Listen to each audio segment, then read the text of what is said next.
quand il vous gèle. Alors, les indications esthétiques du traitement par les injectables de remplissage, bien, la fonction, c'est de remplir les rides. Alors, on les comble.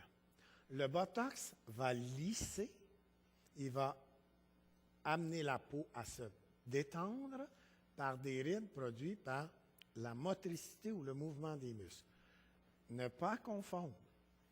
Les injectables de remplissage vont remplir ou combler. Parce que souvent, on dit, bon, on va vous mettre des injectables de remplissage, on va vous mettre du Juvederm ou du Théocial. Mettons, on va vous mettre du Juvederm Ultra. Ah, mais vous ne pourriez pas me mettre du Botox?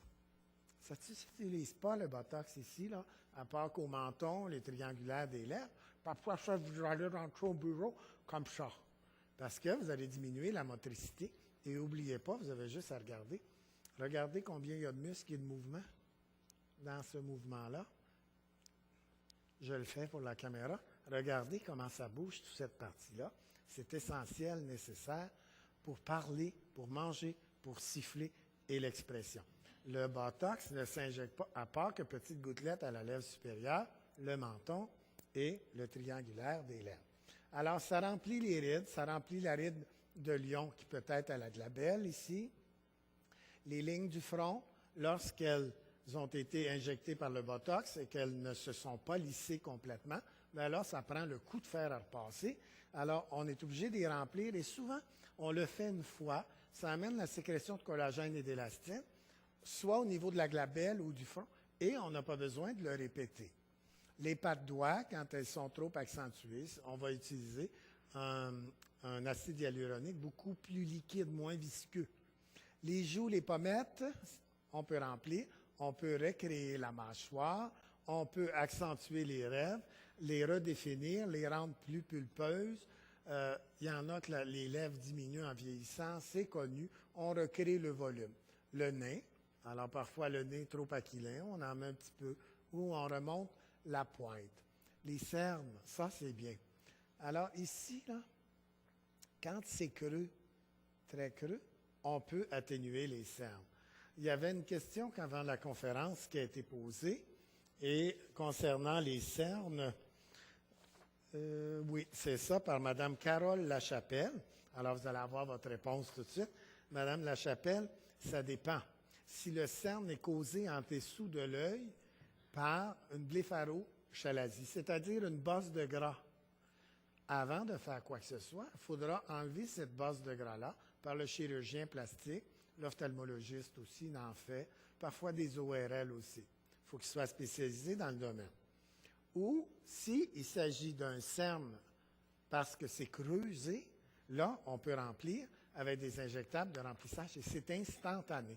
Cet effet de fatigue va partir, c'est instantané. Les gens sont très surpris.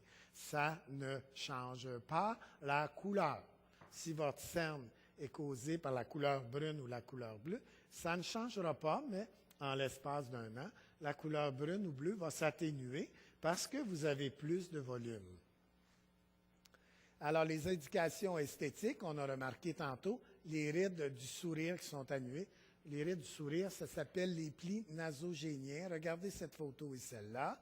Ici, c'est votre lèvre qui est rehaussée, comme on le dit. Ici, regardez. On a amélioré la structure autour, qu'on appelle le vermillon, pour accentuer votre lèvre. Alors, vous regardez ici, avant, après. Alors, c'est discret, c'est du remplissage. Souvent, vous rentrez au bureau le lendemain et les gens vont dire « Mon Dieu, t'as donc bien l'air en forme, t'as donc bien l'air reposé. » Ils s'en rendent même pas compte. Alors, c'est qu'on diminue l'accentuation de certains traits qui deviennent trop caractéristiques et qui témoignent peut-être de trop d'années passées ou de trop de nuits éveillées. Les enfants ne sont pas toujours ce qu'on voudrait, hein? Alors, gonflement des lèvres, diminution des nasogéniens, adoucir les rides autour de la bouche, les petites rides de fumeur, mais pas besoin d'être fumeur pour en avoir. La majorité, d'ailleurs, qui nous consultent ne sont pas fumeurs quand ils ont des rides autour de la bouche. Puis quand ils sont fumeurs, bien, ils les ont accentuées de 2 fois plus. OK?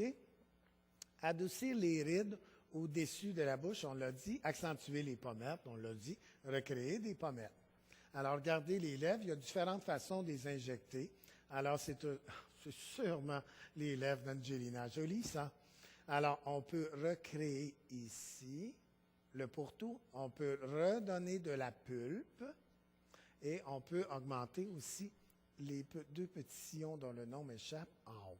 En fait, on vous regarde et c'est d'injecter, redonner du volume à vos lèvres selon ce qu'on voit et selon ce qu'on voit, ce qu'ils étaient. Et parfois, on fait juste les augmenter. Ça dépend. Il y a des travailleuses sociales qui tournent alentour des poteaux qui ont besoin de beaucoup plus grosses lèvres pour faire de meilleurs revenus. Alors, ce n'est pas toujours de redonner le naturel. Des fois, c'est de donner un peu de surnaturel pour avoir une profession plus rentable. En combinaison et en synergie, parlé depuis le début, oui,